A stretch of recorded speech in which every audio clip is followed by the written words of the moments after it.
Samantala, tinawag ng PNP Criminal Investigation and Detection Group o CIDG na panic firing ang pamamaril ng Office of the Senate Sergeant-at-Arms sa Senado.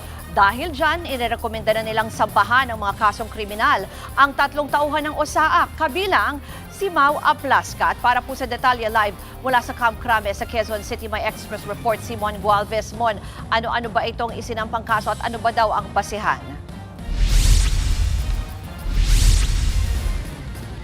Ruth, gumamit daw ng puwersa sina Senate Sergeant-at-Arms Mau Aplasca at kanyang mga kasamahan na malinaw na paglabag sa batas pagdating sa security services. Yan ang naging basihan ng PNP-CIDG kaya inirekomenda nila sa Department of Justice o DOJ na kasuhan na nga sina Aplasca at 2 pang kasamahan nito mula sa Office of the Senate Sergeant-at-Arms o OSAA matapos magpaputok ng baril.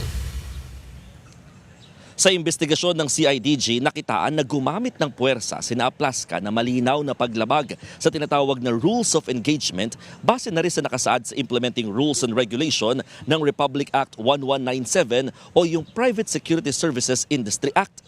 Para sa CIDG, hindi raw ipinatupad ni Aplasca ang pinaka-responsabling dapat sanang ginawa na makipag-usap muna bago magpaputok ng baril. Hindi rin tinatanggap ng CIDG ang pagsasagawa ng warning shot di umano ni Aplasca, lalo't ipinagbabawal na raw ito ng pulisya sa marataong lugar gaya dito sa Metro Manila. Tinawag din ng CIDG na panic firing ang mga naging hakbang ng OSAA habang defensive naman ang ginawa ng mga tauhan ng NBI na nagpaputok din ng baril. Nauna nang inakusahan ng Senado na inatake ng NBI agents ang lugar na taliwas sa resulta ng investigasyon ng mga pulis. Kanina umaga, dumating naman sa CIDG ang kinatawan ng Senate Legal para makipagtulungan sa ginagawang investigasyon ng mga pulis. Hanggang ngayon kasi, hindi pa humaharap ng pisikal o nagsusumite man lang ng kanilang affidavit sina Aplasca at 10 iba pa na pawang miyembro rin ng OSAA na nauna ng pinadalhan ng sabina ng PNP-CIDG. Pakinggan natin ang pahayag ni CIDG Director Police Major General Robert Morico II. Very clear naman po sa investigation natin na there was no attack sa Senate. Wala pong intent.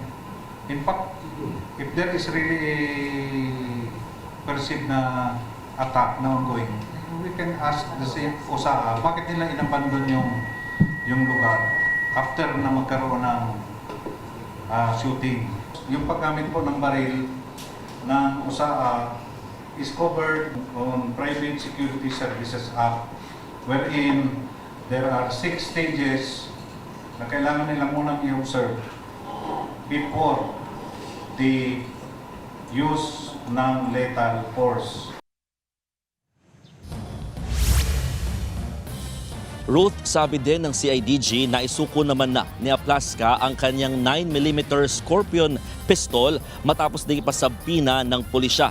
Ito ay sumasailalim na rin sa ballistic examination. Inaalam kung ito lang ba ang nagamit na baril ni Aplasca lalo't maraming mga firearms na rehistrado mula sa Senado.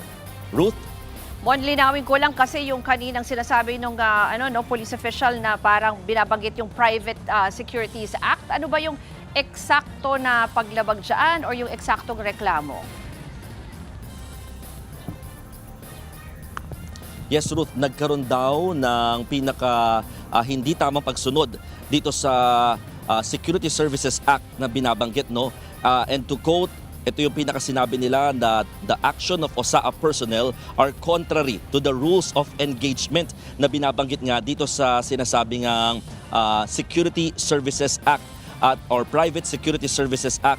Kaya naman, ito yung mga nakitang findings ng CIDG that there was no unlawful aggression. Ibig sabihin, wala naman doon nag-assault sa PNP or sa campo rather ng OSAA kung bakit kaya nagtataka sila, kung bakit sila ay nagpaputok pa ng maraming beses ng baril dito nga sa may compound ng Senate going towards sa may GSIS compound. Ruth?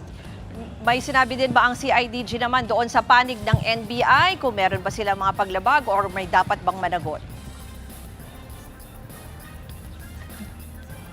Natanong natin, Ruth, no, kung sila ba ay may pananagutan din dahil napag-alaman na nagpaputok din ng baril itong ilang tauhan ng NBI. Ang sinasabi nila, lumalabas na wala dahil nga sila ay lumalabas na pinaka-inatake ng araw technically ng mga OSAA members mula nang magpaputok ng baril itong si retired General Aplasca bilang kanyang sinasabi nga na warning shot. Kaya ito yung mga bagay na sinasabi ng PNP na malinaw na naging paglabag ng OSAA at wala naman daw nakikita silang paglabag pa ng NBI on this matter.